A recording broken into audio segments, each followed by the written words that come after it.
Hello, and welcome to the Clinical Care Options Oncology Podcast. I'm your host, Tim Quill. Today's episode features Beth Faiman, nurse practitioner at the Cleveland Clinic Taussig Cancer Institute. She will be providing an overview of approved BTK inhibitors in the treatment of CLL and other B-cell malignancies, including the most recent data from the annual ASCO and EHA meetings. This episode is part of a larger educational program titled Managing BTK Inhibitor-Related Adverse Events and Improving Adherence. For more information on our presenter, along with a link to the complete program, including downloadable slide sets, please visit the show notes for this episode. Now let's get started and hear what Dr. Faiman has to say. Thank you, all of you, for joining in this program today. I'm so excited to share with you the updates that we have recently heard at ASCO and EHA, as well as ASH last year, of BTK inhibitors in CLL and lymphomas, and provide an overview of the current indications. So what about BTK and B-cell malignancies? So targeting the B-cell receptor or BCR pathway has become an area of interest in development of therapies to treat B-cell malignancies. BTK is an essential enzyme in the BCR signaling pathway downstream of BCR. So inhibition of BTK can lead to the downstream mitigation of cell growth, proliferation, adhesion, migration, and survival of malignant B cells.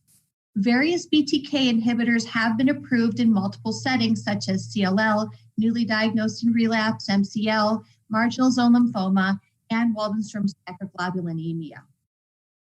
As you can see depicted on this slide, this highlights the B-cell malignancies from the pluripotent stem cell or lymphoid progenitor cell to the pre-B cell and so on and so forth to the fully grown plasma cells.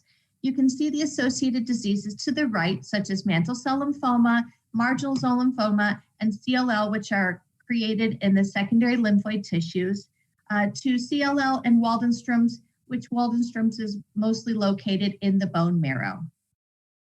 There are various mechanisms of action among these BTK inhibitors. First is ibrutinib. It's a first-generation BTK inhibitor. It's potent and irreversible. It's a small molecule that covalently binds to the cysteine residue on the site of BTK. Ibrutinib has been used for the longest period of time, and we have studies to support its efficacy and safety in CLL, Waldenstrom's, etc. The correct answer to the first question was the daily dosing of 420 milligrams PO daily for CLL, SLL, or Waldenstrom's macroglobulinemia. The higher dose has been studied in mantle cell lymphoma and marginal zone lymphoma, as we'll discuss later. Acalabrutinib and zanubrutinib are the second-generation BTK inhibitors that are highly selective, potent, and irreversible. Each of these are approved with various indications, but acalabrutinib has become more of an area of interest recently, as you'll hear in some of the data that I'll present later.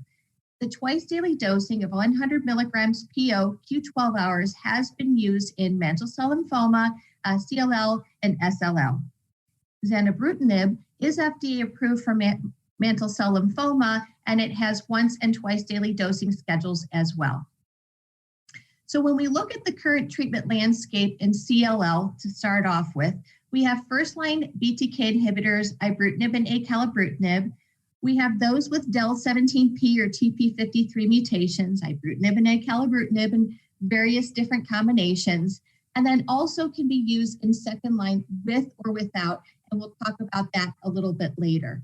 The current treatment landscape of mantle cell lymphoma includes aggressive chemotherapy or less aggressive chemotherapy as frontline options. Unfortunately, mantle cell lymphoma is a very aggressive B-cell malignancy with a shorter reported median overall survival of 3 to 5 years. Many patients will relapse, and therefore ibrutinib, acalabrutinib, and zanubrutinib can be different therapeutic options in those individuals. When we do a brief review of marginal zone lymphoma and Waldenstrom's macroglobulinemia, these might be less common conditions that you see in your clinical practice. Marginal zone lymphoma is a rare disease with heterogeneous clinical presentation. There's extranodal, splenic, and various different presentations.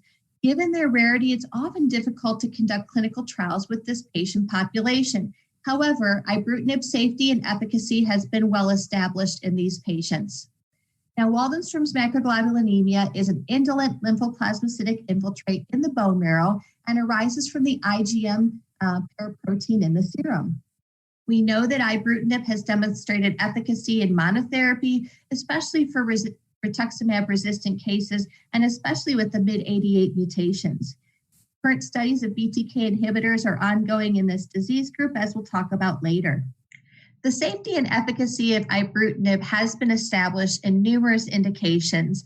CLL has been the most widely studied in newly diagnosed or previously treated patients in a number of studies as listed on this slide. We have mantle cell lymphoma, marginal zone lymphoma, and Waldenstrom's macroglobulinemia indications based on the clinical studies you see here.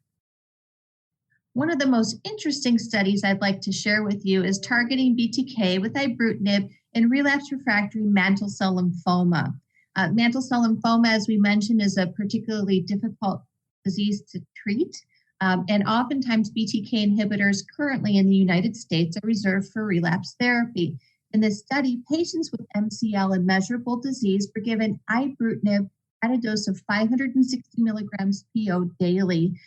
The drug was continued until progressive disease or unacceptable toxicities occurred. What's interesting in this study, as I mentioned, they oftentimes will have had prior therapy. It didn't matter whether or not patients had prior bortezomib treatment. The progression-free survival and overall survival in these patient groups were still very effective. And again, we didn't have a high amount of toxicities or treatment discontinuations with this drug. So when we look at acalabrutinib, which is the newer, the second generation BTK inhibitor, you can see listed on this slide, and I won't take too much time. Remember, these are going to be available for your download as well on the website. The various studies such as the Elevate-TN, the phase 3 Ascend, and the phase 3 Elevate-RR do show efficacy and safety in CLL, as well as the mantle cell lymphoma studies, which I'll go over in just a moment. First, let's start off with treating relapsed refractory mantle cell lymphoma with acalabrutinib. We know that in patients who had prior treatment with mantle cell lymphoma, 1 to 5 prior lines of therapy, were given acalabrutinib 100 milligrams by mouth twice daily in 28-day cycles until progressive disease. What we saw in this study was pretty impressive complete response and partial response rates based on this patient population. And we saw a 12-month progression-free survival rate of 67%, and then the overall survival at 12 months of 87%, which is really important given the fact that these patients can confer a poor prognosis. So acalabrutinib represents a new treatment option for these patients. The phase 3 Elevate-TN trial is a study that looked at acalabrutinib plus or minus obinutuzumab versus chlorambucil and obinutuzumab in treatment-naive CLL. So again, patients who had not received prior treatment and were older than 65 years of age or less than 65 with a cumulative illness rating score of greater than 6 were given either acalabrutinib plus obinutuzumab or acalabrutinib twice daily or obinutuzumab and chlorambucil. The primary endpoint was progression-free survival of acalabrutinib and obinutuzumab versus obinutuzumab and chlorambucil. As you can see, treatment with acalabrutinib showed dramatically improved progression-free survival versus obinutuzumab plus chlorambucil at 4 years follow-up in both the overall and unmutated patient populations. Now, the Elevate-RR trial is the first head-to-head trial comparing the safety and efficacy of acalabrutinib versus ibrutinib in patients with previously treated CLL and deletion 17p or deletion 11q. This randomized open-label phase 3 non-inferiority trial examined progression-free survival as its primary endpoint with serious adverse events of atrial fibrillation, flutter, grade 3 or greater infection, and Richter transformation, as well as overall survival. What we saw in the study was progression-free survival non-inferiority of acalabrutinib versus ibrutinib as assessed by the Independent Review Committee, showing acalabrutinib to be very effective treatment in patients with relapsed and refractory CLL. Now, this study also showed adverse event results which were positive for acalabrutinib versus ibrutinib, which my colleague Amy Goodrich will discuss in her talks. Looking at zanubrutinib in hematologic malignancies has been a very effective treatment as well. The FDA approved it in 2019 for the treatment of relapsed refractory mantle cell lymphoma after one prior therapy. And the approval was based on result of an open-label, single-arm phase 2 study, which showed high and durable overall response rates and CR rates. So this study depicts the phase 2 zanubrutinib monotherapy study in relapsed refractory mantle cell lymphoma. And what we saw in this study was patients with greater than one prior therapy was given 160 milligrams twice daily of zanubrutinib for up to 3 years or until unacceptable toxicity, progressive disease, or death. In this study, we saw that zanubrutinib was highly effective, an 84% response rate, 15% of those being with a complete response, and 69 of those as a partial response. So again, showing BTK inhibitors to be highly effective in these malignancies. The ASPEN study was a phase 3 trial of zanubrutinib versus ibrutinib in Waldenstrom's macroglobulinemia. Again, looking at the mid-88 mutation status in cohort 1 versus the wild type, patients were randomized to receive the ibrutinib 420 milligrams daily or zanubrutinib 160 milligrams twice daily or BID. Again, treatment was given until unacceptable toxicity or withdrawal of consent.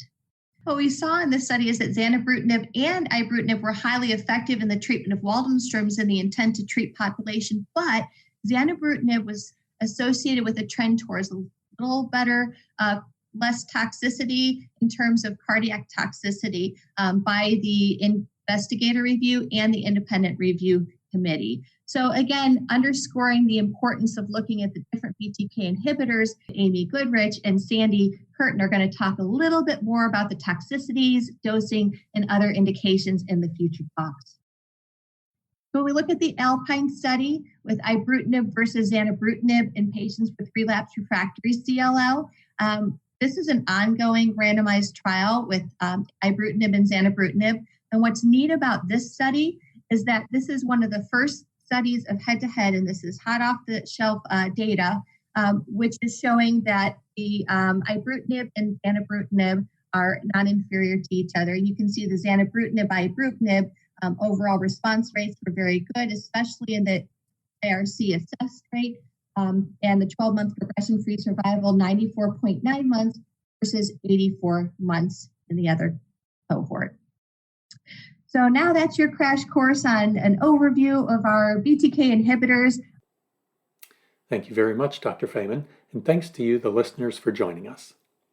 As a reminder, to view the full program, Managing BTK Inhibitor-Related Adverse Events and Improving Adherence, on the Clinical Care Options website, please click on the link in the show notes. As always, thanks for listening.